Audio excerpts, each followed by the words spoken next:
Dom, welcome to the Mindspo podcast. I'm so excited because I'm a fan. Oh, So now I get to be on your pod. stop it. I'm so happy to have you here. I want to talk a little bit about your journey. So you started as a model, then you got into wellness. Now you're an entrepreneur. You have these beautiful journals that you brought out. You are a bit of a Pilates queen as well. You had this beautiful career progression and this unfolding. Tell me a little bit about how we went from like the modeling world to where you are now and where you're going. So modeling still has a role in my life and it's something I would love to do forever.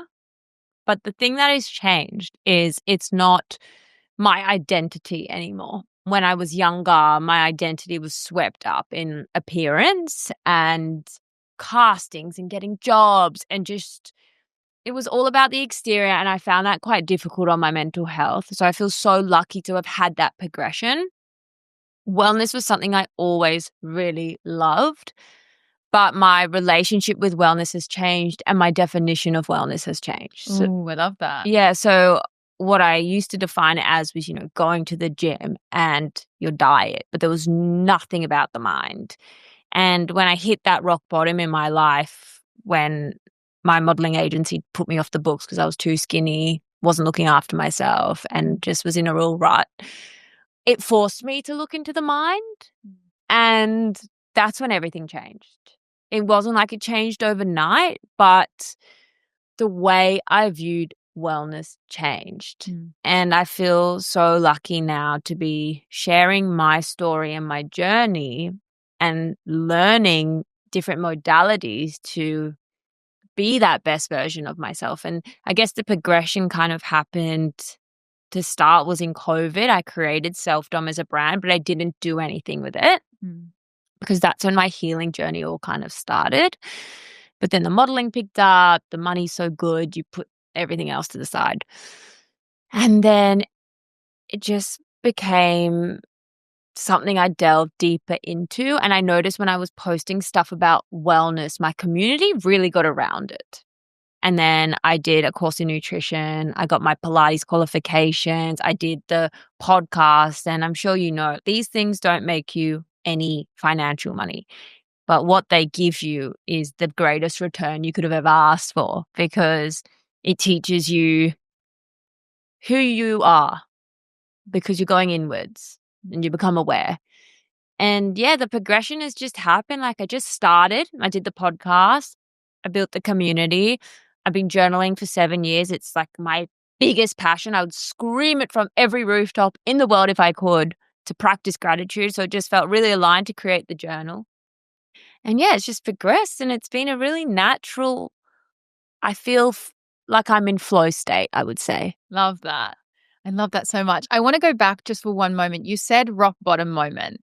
I think it's so interesting. We often don't see the rock bottom of anyone online. We see the highlights reel, right? And we look at these people now, someone will go on your Instagram and they would think that you're just like a picture of hell. You're in Bondi, you're out running. Sometimes I look at you, I'm like, the girl's running again. I'm not a runner. Yeah. Maybe one day. I haven't got that identity for myself yet, but I'd love just so people can really understand like where you came from. Like what did your like rock bottom moment look like, if you don't mind sharing? No, of course. It was something I always hid. And now sharing it and being transparent has been the best part of the healing process. But I really suffered with disordered eating for a long time. And my inner critic was really loud. She was really nasty. And that head noise that came with always watching what I ate, always thinking about how I was on set, how I was perceived, how I was judged, it led me down a really bad path and it led me to severe insomnia. And I had to rely on red wine and sleeping pills every night to fall asleep. And it was such a hard time. I remember thinking I'll never be able to have kids one day. I can't imagine not drinking. And now I'm sober. So it's so crazy how much my life has shifted. And that was like 7 years ago. And yeah, I was so young at the time. I look at girls who were that age and I think, oh my God, if you're doing what I was doing to my body, it really breaks my heart. And I think often when you hear people speak, their rock bottom is actually what catapults them into passion. It's what catapults them into purpose. Oh, yeah. Yeah. And I feel that with myself. It just took me some time to realize that it wasn't my biggest weakness. It's actually my greatest strength. Yeah. I just want to say something. You're sober. How many months in are you? 6 months. 6 months? So last year I was sober curious. I Yep. probably had 3 nights out. Like, Okay. I did hardly drink. The only times I did drink were, I guess I felt pressured to. And at the time in my head, I was like, I always want to be balanced. So I was like, I don't want to eliminate something because that's not balance. That's extreme. But then every time I drank, I regretted it. My head noise was bad. I felt inflamed. My skin went bad. I didn't actually see any positives to it. And if I'm only drinking to satisfy someone else's cup who is drinking, that's not a good enough reason. And labeling myself sober, which was after my New York trip in October last year, I was like, never again. Like, literally never again. Because I'm actually quite high energy. I don't need alcohol to go out, have fun. I love dancing. I love music.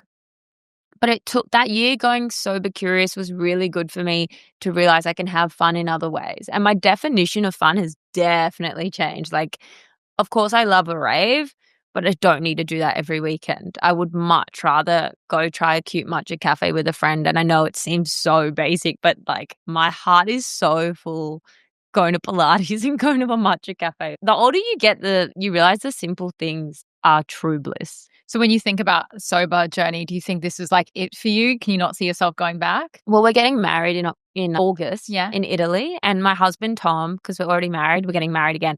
He doesn't drink in Sydney. That's his rule. So he can drink in Italy. Like, he's so excited to. But for me, I don't see myself drinking again. And I never want to say never. Yeah. But this year has just shown me every week I don't drink, I want it less. And I think people say that with any addictive substance, like sugar. When you don't have it for ages, you actually don't crave it.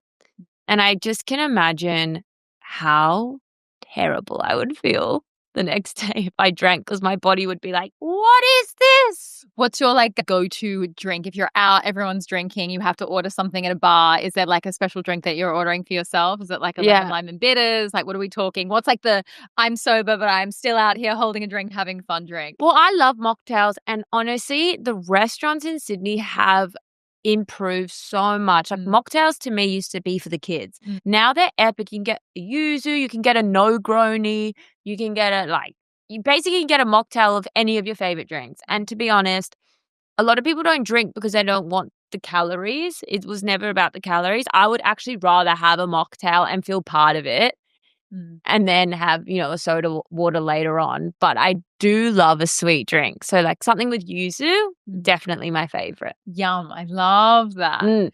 You spoke a little bit earlier about identity, and you were saying how your identity has changed with wellness, like your definition of wellness has changed. I'd love to know like what the definition of wellness and like health is for you right now in this chapter that you're in. Yeah. So my chapter right now, I'm really focusing on rest and restoring. I've had a really stressful start to the year. My mum passed away in March, which was like the hardest thing in the world. And I've had to deal with that residue in my body. There's trauma there. There's the stress buildup. So on top of that, I've been on a journey to balance my hormones and all of these things that I'm trying to improve require more rest. They require not pushing yourself. And that's actually where the marathon training has been kind of a funny thing, because I signed up to do it because it's on my birthday and I thought that's an epic way to bring on my 30s. But since I've been training, it is so depleting and I actually don't think I will ever run that distance again. A 5K run, sure, that's nice. But when you're going above that 10K, I feel like it's not that great for my hormones. I feel like it's aggressive, like I'm in my masculine. And right now, I need to be going in tune with my feminine, walking, Pilates, connection, early nights. I think also getting the Aura Ring, you're like, oh my God, sleep is so important and I'm not getting enough of it. And even on Tuesday, I had a shoot and, the call time was 4:30 for a 6:30 get on to set. And I could see how much that one day of work impacted the whole week. Wow. So I'm just really trying to strip it back and, preserve my peace because I've had a really tough start. Yeah. How are you feeling now? It comes and goes in waves. We were talking off mic about the rainbows everywhere recently, and that is my mom. I see her. I feel her.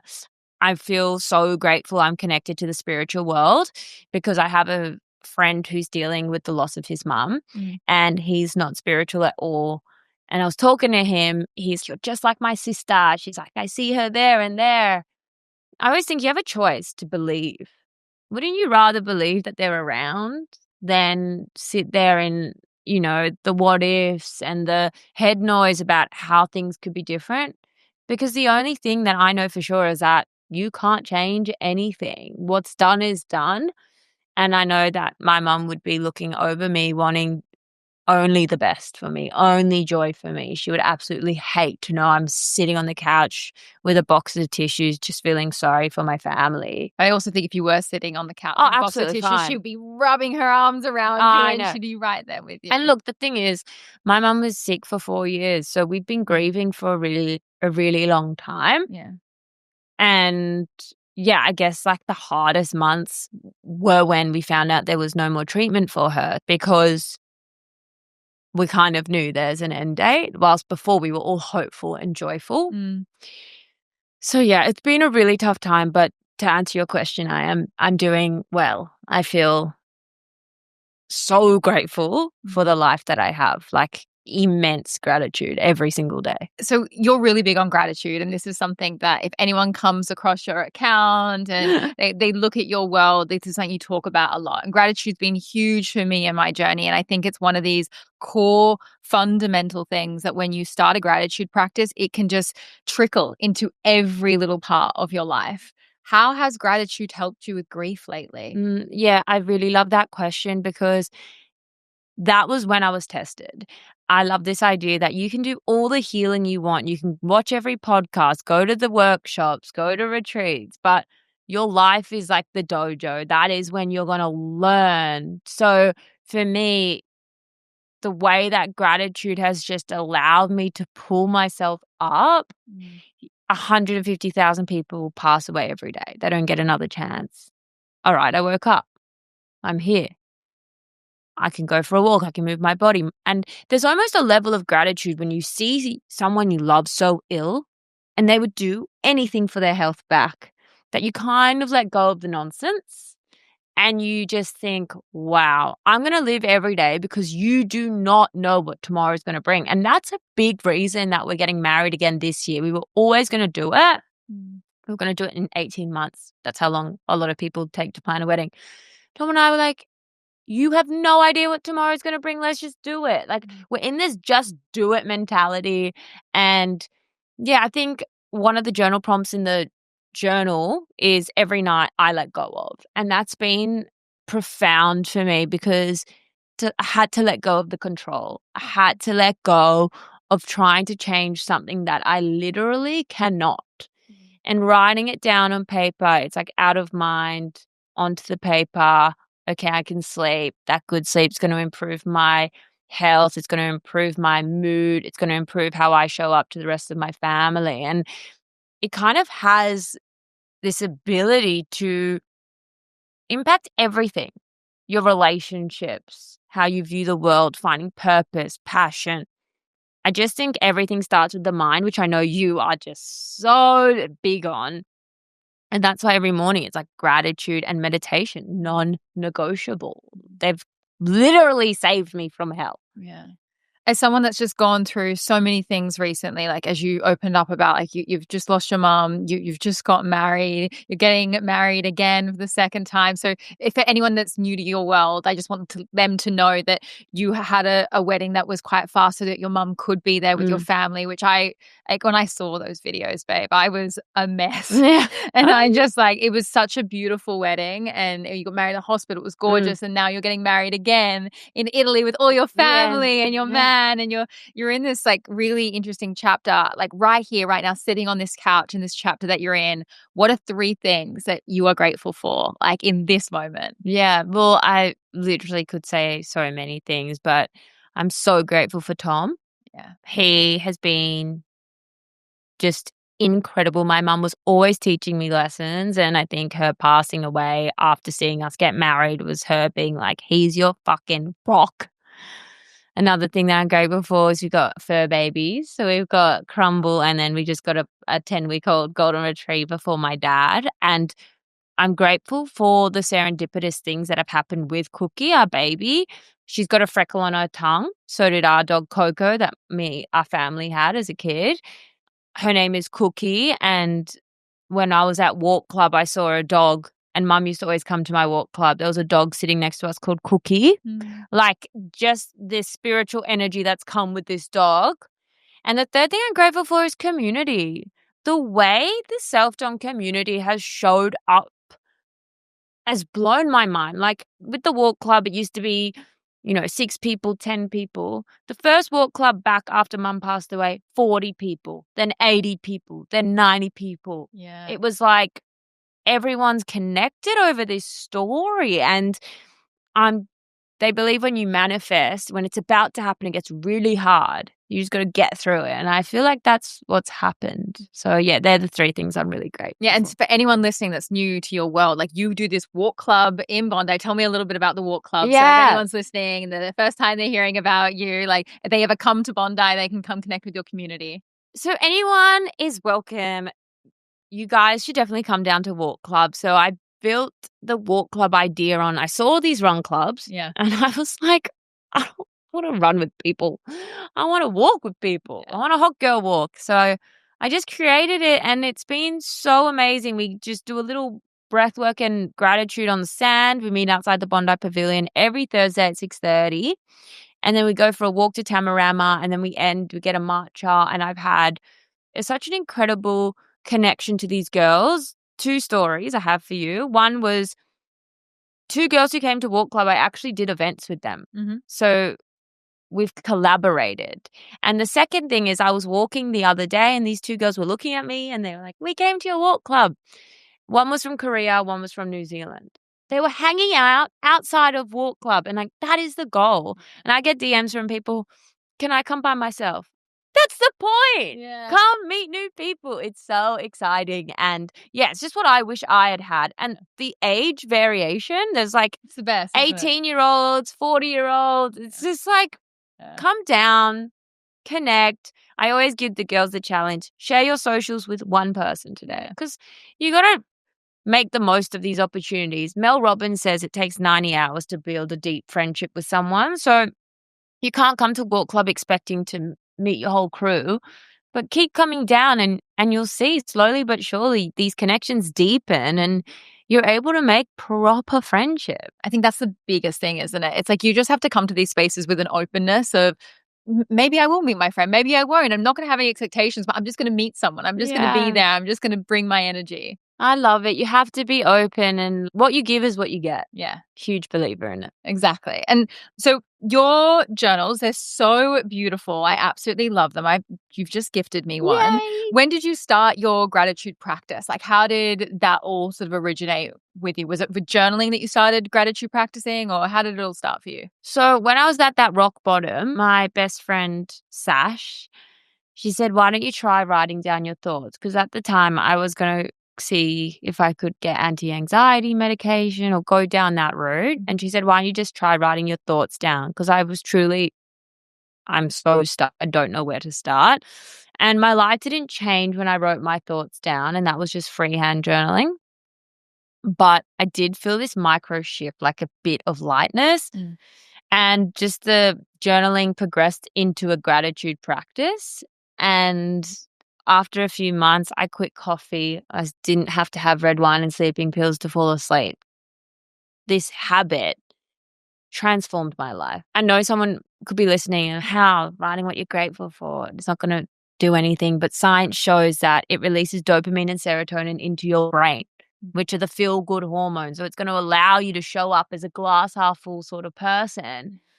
And as humans, we have this negativity bias. So we're always thinking about the bad things. We've got 9 negative thoughts for every positive thought. So we actually need to be rewiring our brain. We actually need to be showing ourselves the good. Because as humans, we focus on the bad. So if you're someone who's quite negative, it's actually normal, but it doesn't mean it has to be your default setting. That's where gratitude is just amazing, because in the morning you do it and the way you show up is better. And I noticed in my life, when I first started this practice, I was modeling in London and I just started booking epic jobs. Like everything in my life got better relationships. And I didn't initially link it to the gratitude. Hindsight's 2020, right? So then I look back, holy shit.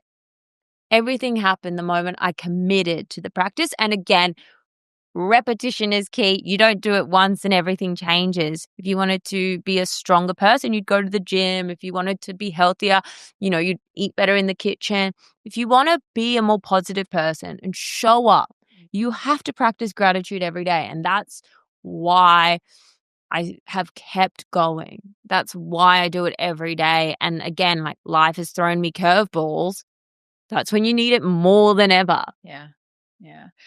One thing I find so interesting, you were talking about like your strugglings with like late nights going to sleep, and now you're an early bird. Yeah. And I know this about you because I've messaged you on Instagram and you've sent me a message being like, I'm just logging off now. It's like 8 p.m. I'm like, wow, this girl goes to bed Everyone early. knows, like, do not message me. You messaged me like 1 a.m. Yeah. last night, and I got up at 5. We're like the opposite. Well, my whole entire team, so when I'm in Australia, my whole entire team is in Europe. So I work on a completely different time my zone. God. When we go to Europe, we're like waking up early in a really good routine. But right now, like That's hard. my team log on at 6 p.m. at night, Australian time. So I'm like usually working until late. And that's just a sacrifice of us being in Oz. So Team Mindspo are all European. But I want to know, I really do believe a lot of people focus on morning routines. And I think morning routines are great.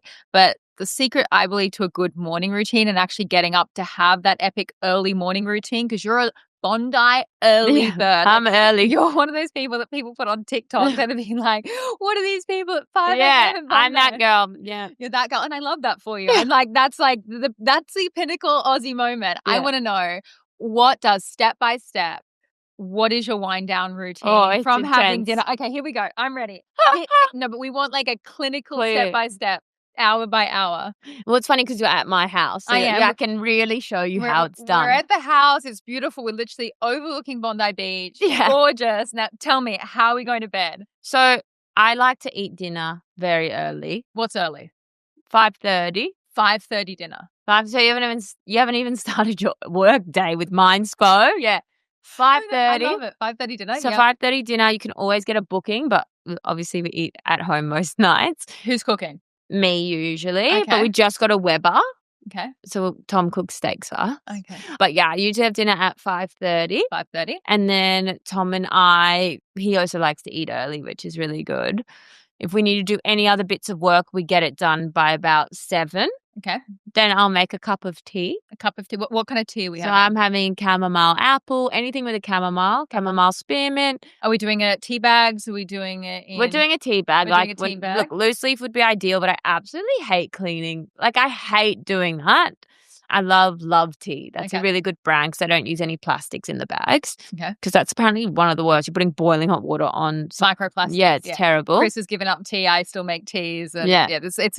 I think in wellness, there's a list of things that we want to remove and change and alter. 100%. But we've got to do things one step at a time, because sometimes removing everything at once also brings stress. I agree. I think that's my biggest thing. Like, I want to do everything like nice and clean and organic, all the things. But at the same time, if I'm doing everything clean and organic and perfect, but that's causing me stress, then that's just a whole nother issue. I agree. Anyway, sorry. So we're having tea. Yep. And then I will make sure the house is lit with candles. You can see there's candles literally everywhere in this house.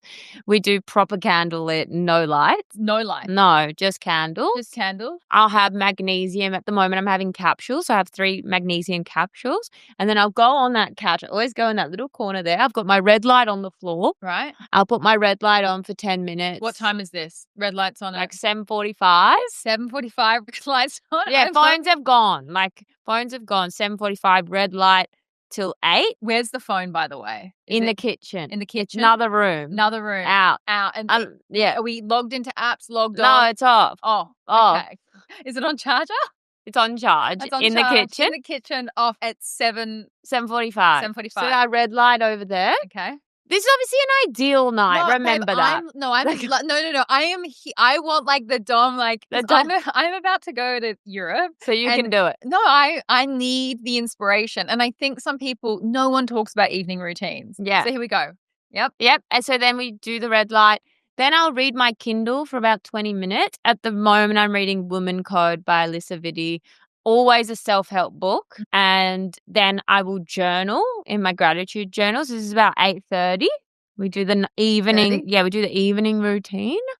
And then I'll go brush my teeth and then take my Kindle into bed. Mhm. When I get into bed, so it's 8:30 now. She's already in bed. I've got my earplugs in no matter what. Me too. Earplugs are essential. Earplugs are life. Yep, earplugs. I wear blue light blockers if I'm still going to be reading, but if I feel tired enough, I won't keep. And blue light blockers, we're talking like orange, the red glasses, red glasses, construction site energy. Yeah, okay. And then, I will wear an eye mask that wraps around. Yep, I've got one of those. Yeah, I like the wrap around. Mhm. I put magnesium spray on my feet, Mhm. and that's it. So what time are we? My latency on my Oura Ring is 3 minutes. I'm out like that because that routine is so good. Tom can't believe it. I'm out like that. Is Tom out as well? No, he puts a podcast because that's where you have to compromise in a relationship. He wouldn't be going to bed as early as I go to bed. So he'll come to bed with me because that's the one issue when I travel for work. I really need him next to me to sleep. I don't know what it is. Yeah. But I like him in the bed with me, but he'll just listen to a podcast. But I would never listen to a podcast in bed. Phones are out of the bedroom for me. Okay. And what are we waking up with? I wake up naturally. Naturally. At 5. No alarm at 5. I go to bed at 8:30. That's like 8.5 hours. So I'm up at 5. Okay, let's do that. Like, we hit it. Let's just go into the morning routine. So Yeah. we're waking up, no alarm, 5 a.m. 5 a.m. wake up. I have to leave quietly because Tom will still be asleep. First things I'm first. Tom in this. Yeah, you're sleeping. Yeah. I'm Tom. I'm done my whole morning. He's still in bed. Okay. Yeah, I'm Tom. Wow. That's fine. Are you waking up, Tom, ever? No. Okay. I try my best not to.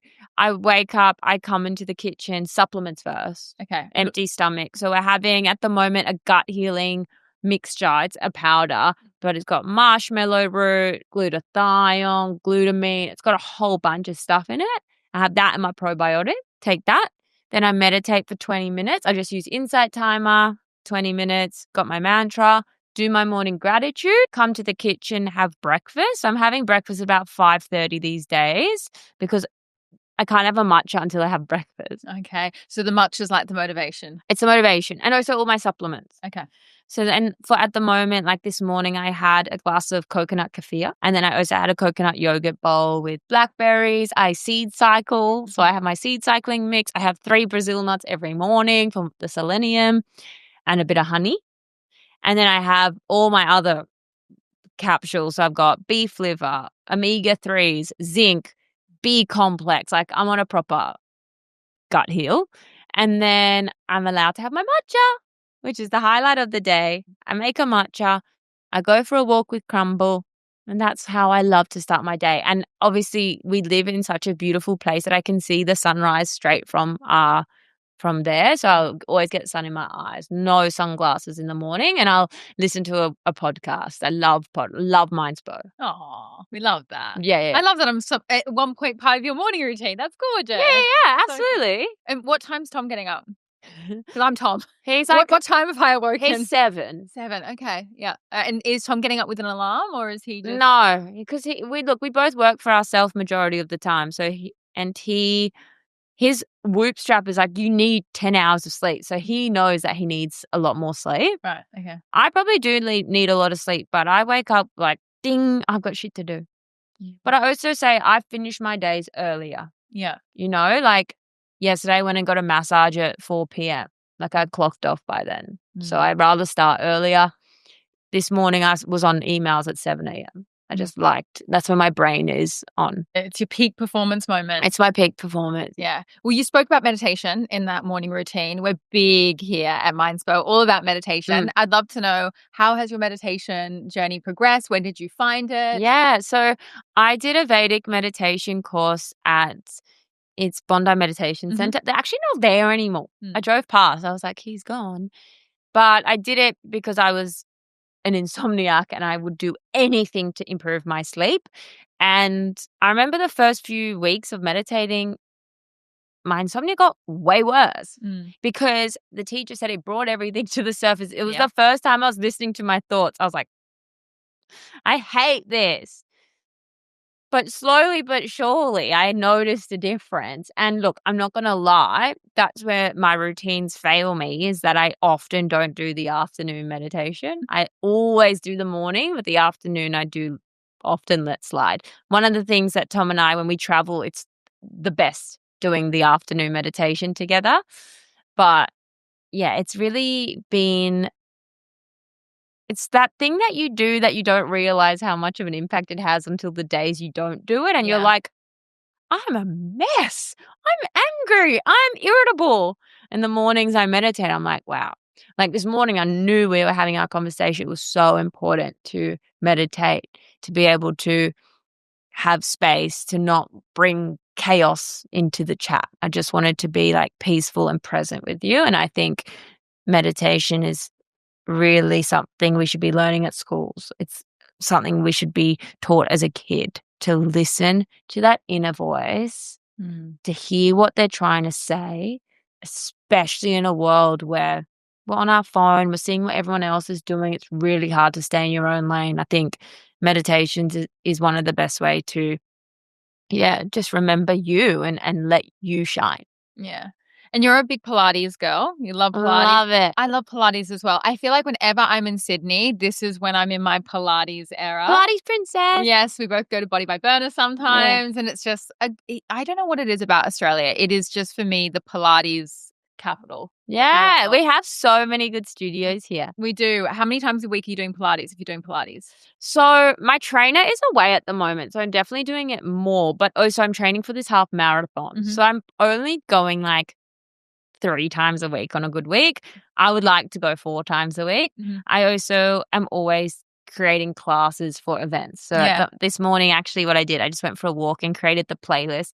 The way I create classes, I think, is very different to other teachers, but I move to the music. So I create the playlist first. Then I create the movement. So because I'm class planning, I am doing a lot at home. Yeah. Nice. But it's just such a beautiful way to move.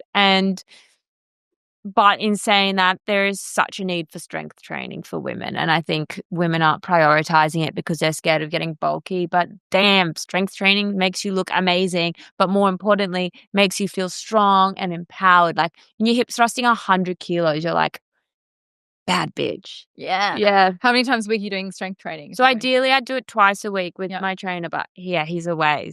And that's my problem, that when he's not here, I don't do it.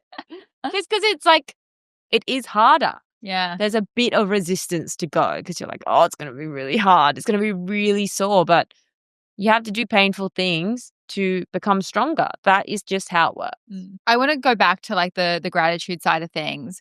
How have you kept gratitude as a habit? Is it in your evening routine or is it in your morning routine? Like, when are you doing your gratitude journaling? It's both. So the journal has the same prompts every morning and every night. And we actually put a quote at the top of each page. Mum and I like collated them all together.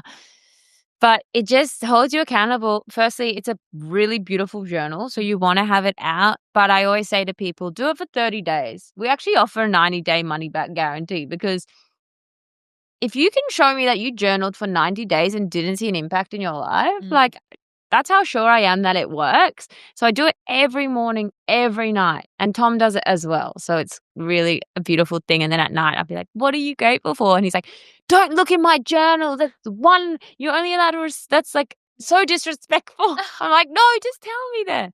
Because I'll be like peeping and he's like, you're not allowed to look. Oh, I love that though. Yeah. I think it's so nice that you guys have like an open communication with those things. You know what I mean? Like, you can know each other's boundaries.